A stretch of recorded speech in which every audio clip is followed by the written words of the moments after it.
All right, I've gotten that out of the way. That's the shameless plug.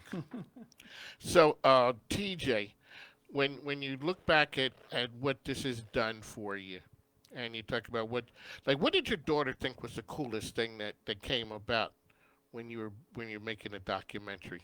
She just, to be honest, she just loves seeing herself.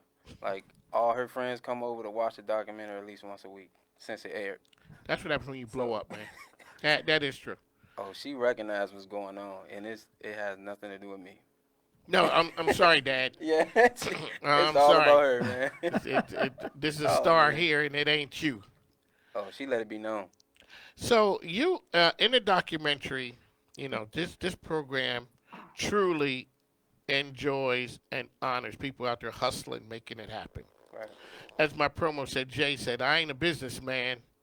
I'm a businessman," and you understand that. Talk a little bit about the business that you've done, what you're into, and how business impacts life, how you see it. Well, yeah. I just took what the normal guys in my community was doing. I just flipped what was the actual activity, which was maybe drug activities, and I knew I didn't want to go that route, so I went other ways because I started to look at different ways how you can make money and how money works. So I used to spend money to make money, basically. I started off with a bag of toilet tissue, selling all rolls for $1 a piece. I think I bought the whole thing for at least like $35. So I started off like that, and I just started um, just use my money to do things that I love first.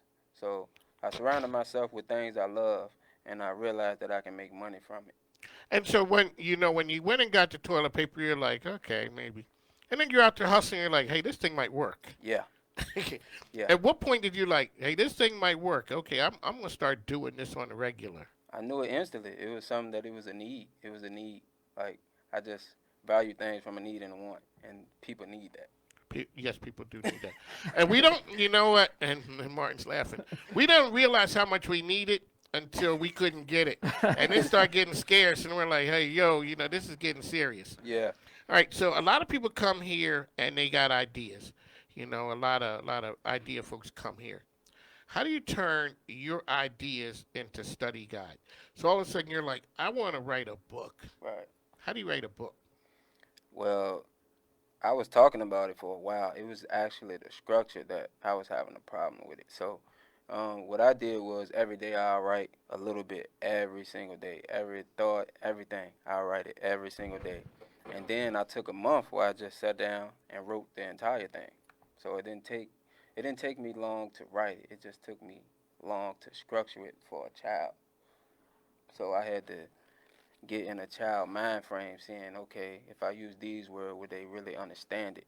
So that's what I had the problems with the most. It wasn't writing it, it was just structuring it for them to them. Okay. How do you idea